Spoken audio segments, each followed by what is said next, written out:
Profesor Yoshide Kozai, asal Jepang, ahli geografi astronomi bumi. Profesor William, ahli ilmu astronomi dan antariksa asal Meksiko, Amerika Serikat.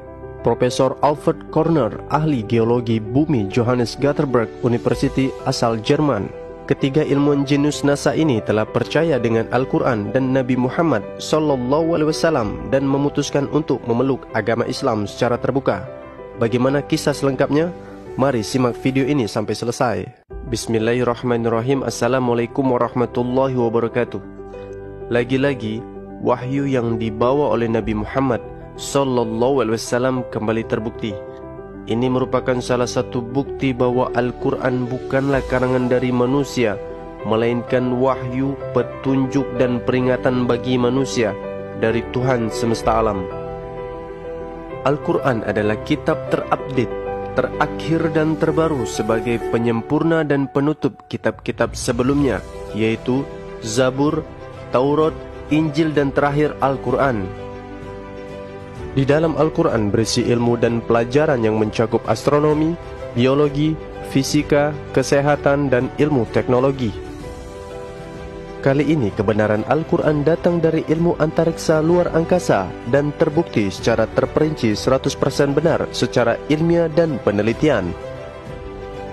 Salah satu penyumbang dana terbesar di NASA atau National Aeronautic and Space Administration ternyata berasal dari Arab Saudi untuk pengembangan program luar angkasa Amerika Serikat dan penelitian umum luar angkasa jangka panjang. Sebagai rasa terima kasih NASA kepada Arab Saudi atau umat muslim sebagai donatur pemberi dana terbesar pengembangan NASA, yaitu NASA mengikut sertakan Pangeran Sultan bin Salman, putra dari Raja Arab Saudi, Raja Salman bin Abdul Aziz As Saud, untuk ikut terbang mengorbit bumi tepatnya pada tahun 1985 menggunakan pesawat ulang-aling Discovery milik NASA yang diterbangkan dari Kennedy Space Center, Florida, Amerika Serikat.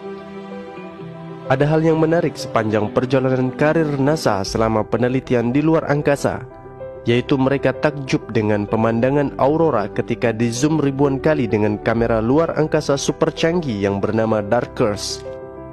Dari penelitian dan pengamatan panjang tersebut, akhirnya ilmuwan NASA mendapat informasi dan kesimpulan bahwa bumi ini dahulunya menyatu dengan langit dan terpisah akibat adanya ledakan Big Bang atau supernova atau rosnova. Salah satu ilmuwan ahli NASA sekaligus kepala penelitian eksperimen planet yang bernama Karner mengatakan bahwa kehidupan manusia di planet diawali dengan turunnya air. Maka setiap planet yang dituruni air, maka akan ada kehidupan di dalamnya, ungkapnya.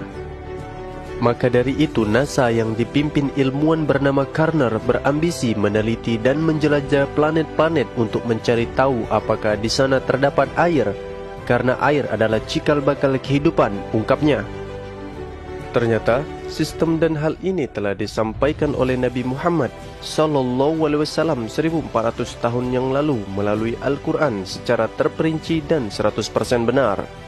Nabi Muhammad SAW diperlihatkan dan diberitahu oleh Tuhan semesta alam melalui Al-Quran, yaitu surat Al-Anbiya ayat ke-30. أَوَلَمْ يَرَ الَّذِينَ كَفَرُوا أَنَّ السَّمَاوَاتِ وَالْأَرْضَ كَانَتَا رَتْقًا فَفَتَقْنَاهُمَا وَجَعَلْنَا مِنَ الْمَاءِ كُلَّ شَيْءٍ حَيٍّ أَفَلَا يُؤْمِنُونَ. Yang artinya, dan apakah orang-orang kafir tidak mengetahui bahwasanya langit dan unsur-unsur pembentuk materi bumi itu keduanya dahulu adalah satu yang padu. Kemudian kami pisahkan antara keduanya, dan dari air kami jadikan segala sesuatu yang hidup. Maka mengapakah mereka tidak juga beriman? Ayat ini terdengar dan terlihat jelas sesuai apa yang dikatakan oleh Kepala Penelitian NASA, yaitu Profesor Dr. Alfred Korner, bahwasanya ia berpendapat bumi itu dahulunya adalah satu yang padu dan terbentuk dengan adanya ledakan Big Bang, dan bumi itu hidup setelah dituruni air. Maka setiap planet yang dituruni air, maka akan ada kehidupan di dalamnya, ungkapnya. Hal inilah yang membuat para insinyur dan ilmuwan barat terkejut sekaligus takjub atas kebenaran Al-Quran.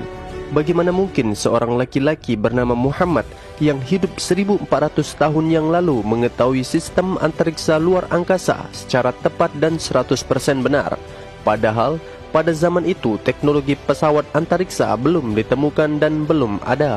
Dan berikut pernyataan-pernyataan dari ilmuwan-ilmuwan jenius NASA dari berbagai negara, Amerika, Jepang, dan Jerman. Mereka percaya bahwa Nabi Muhammad benar-benar utusan Allah, Tuhan semesta alam. I find it very interesting that this sort of information is in the ancient scriptures of the Holy Quran, and I have no way of knowing where they would come from. But I think it is extremely interesting that they are there and that this work is going on to discover the meaning of some of the passages. Well, I would think it must be the divine being. Actually, I'm very much impressed by finding true astronomical facts in Quran. And for us, we modern astronomers have been studying very small fields of the universe.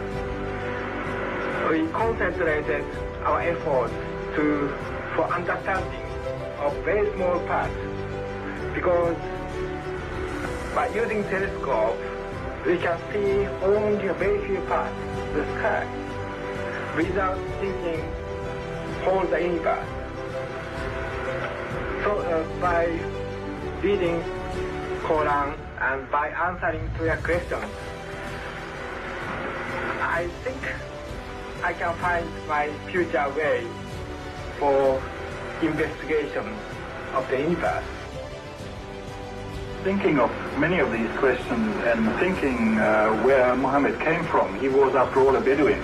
I think it is almost impossible that he could have known about things like the common origin of the universe, because scientists have only found out within the last few years with very complicated and advanced technological methods that this is the case. Somebody who did not know something about nuclear physics 1400 years ago could not, I think, be in a position to find out from his own mind, for instance, that the earth and the heavens had the same origin, or many other of the questions that we have discussed here.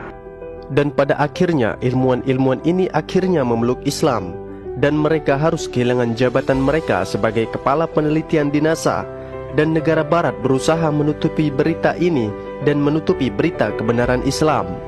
Bahkan seorang penulis filsuf dan sejarawan Inggris yang terkenal bernama Thomas Carlyle, ia menulis buku yang berjudul One Horse Hero Warsi and the Heroic in History yang ditunjukkan kepada negara barat.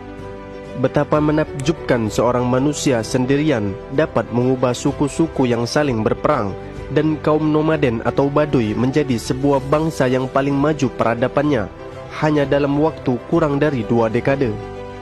Kebohongan yang dipropagandakan kaum barat yang diselimutkan kepada orang ini atau Muhammad hanyalah mempermalukan diri kita sendiri, sosok jiwa yang besar, yang tenang, seorang yang mau tidak mau harus dijunjung tinggi.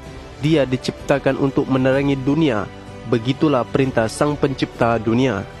Di antara aib terbesar hari ini ialah bahwa masih ada saja orang yang mengatakan bahwa Islam adalah agama bohong dan Muhammad adalah penipu. Begitulah isi dari pernyataan buku yang ditulis oleh Thomas Carlyle yang laris manis di pasaran, yang menyatakan bahwa betapa bodohnya negara barat yang masih belum percaya Islam, padahal sudah banyak pembuktian sains dan teknologi bahwa Muhammad benar-benar nabi terakhir pembawa berita dari langit. Inilah bukti bahwa Al-Quran adalah wahyu yang diturunkan oleh Tuhan semesta alam, dan sekaligus bukti bahwa Nabi Muhammad benar-benar diterbangkan oleh malaikat Jibril ke langit untuk dimirajkan menghadap Allah, untuk menerima perintah solat langsung menghadap Tuhan semesta alam.